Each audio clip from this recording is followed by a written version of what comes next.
मैं और तुम कभी बीवी और शौहर थे, फिर तुम माँ बन गई और मैं बाप बन गया। तुमने घर का निज़ाम संभाला और मैंने जरिया माश का, और फिर तुम घर संभालने वाली माँ बन गई और मैं कमाने वाला बाप बनकर रह गया। बच्चों को चोट लगी तो तुमने गले लगाया और मैंने समझाया।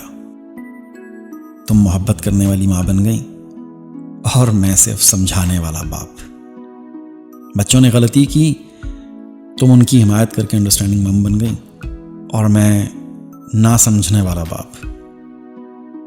बाबा नाराज हो जाएंगे ये कहकर तुमने बच्चों को बेस्ट फ्रेंड बना लिया और मैं गुस्से वाला बाप बनकर रह गया। तुम सारा दिन बच्चों से राज़ो न्याज करते हुए, अपने मुस्तकबिल महफूज बनाते हुए अपने बच्चों के जहनों में घर करती चली गई, और मैं फ़कत घर का मुस्तकबिल बनाने के लिए अपना आज बर्बाद करता चला गया। तुम्हारे आंसुओं में माँ का प्यार नज़र आने लगा और मैं बच्चों की आंखों में फ़कत बेरहम बाप बन के रह गया।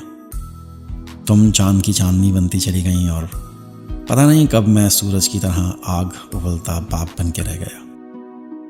तुम एक रहम दिल और शफीक माँ बनती गई और मैं तुम सब लोगों की ज़िंदगी का बोझ उठाने वाला सिर्फ एक बाप बन के रह गया।